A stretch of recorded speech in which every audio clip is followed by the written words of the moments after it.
If that's the version of Canelo that we get against Terence Crawford, there's no way Crawford loses to Canelo Alvarez. Canelo, granted, he had a opponent in that ring that was very active in terms of his movement. He was all over the place. A lot of people were talking about how he was running, and maybe he was running, but we also saw an aging Canelo Alvarez in there. We saw him get more tired. Like I always talk about, it's his gas tank. He just doesn't have the stamina. I always felt like he never really belonged anywhere near 68 or 75. I always thought, he's naturally a 54 or 60 pounder, but he, has turned his physique into something that is going to make him tired. And I think now it's finally catching up with him in age and mileage. And I think if that's the form of Canelo that goes in there against Terence Crawford, he's going to lose to Terence Crawford. Let me tell you guys now, everyone before this fight was talking about the weight and how Crawford didn't have a chance because of the weight class,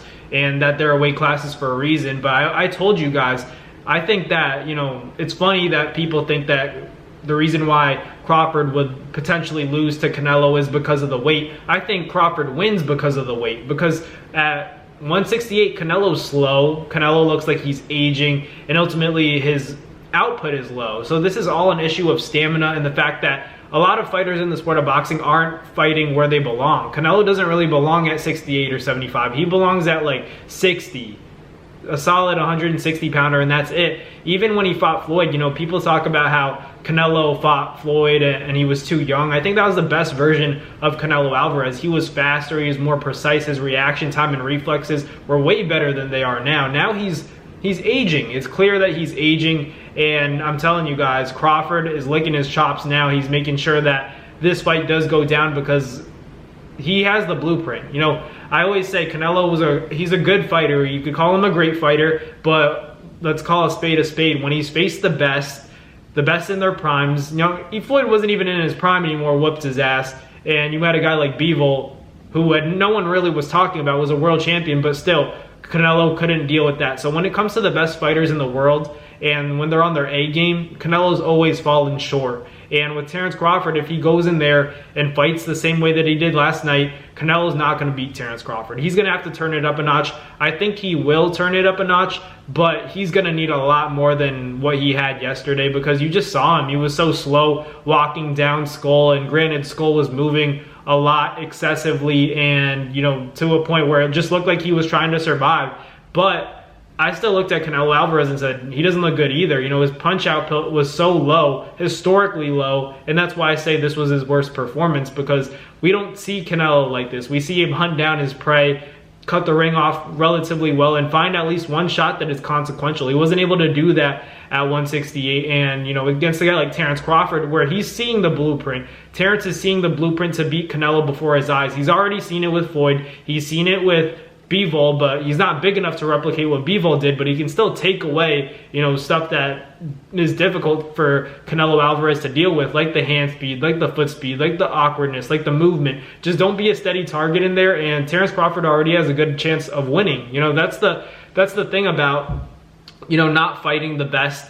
You're eventually going to get exposed. Now you're fighting a guy that's faster. Yeah, he's coming up in weight, but Terence Crawford is faster than all of these guys. And if he's moving around, Canelo's going to have to hope and pray that he lands something big now, because it's really going to look embarrassing if he loses to a natural 47 pounder at 168, which is supposed to be Canelo's natural weight class. So if Crawford goes up and dismantles and beats Canelo, how's that going to look on Canelo?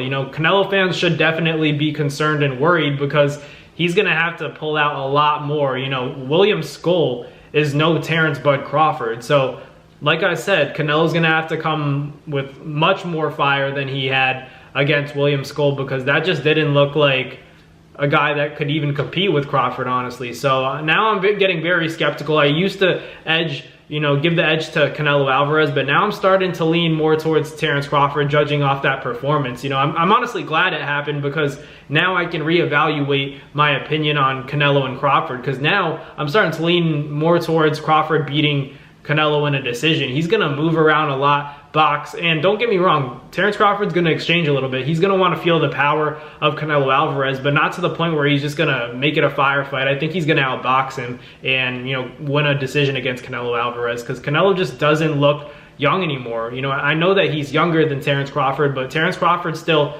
a lighter weight. So he's going to be faster than Canelo, and Canelo's going to have to find a way to hope and pray that he overwhelms Crawford, cuts the ring off well enough to land a big shot. If not, this is Terence Crawford's fight to win, and it has a Crawford victory written all over it. So we'll see what happens. Terence Crawford and Canelo Alvarez. I gotta lean towards Crawford now after that Canelo performance. I think it was the worst I've ever seen Canelo look, but it is what it is. Hopefully he can find that fire and that motivation in the training camp to beat Terence Crawford. But if that William Skull fight for Canelo was any indication of how he's going to perform against Terence Crawford, I'd probably favor Terence Crawford much more heavily than I did prior to this Canelo fight that just took place. Canelo just didn't look in his prime. Looks like he's on the decline for sure, and ultimately on his way out of the sport soon. So we'll see what happens. Let me know in the comments what you guys think, but thank you guys for watching. Like, comment, and subscribe, and I'll catch you guys on the next Nabs boxing video. Peace.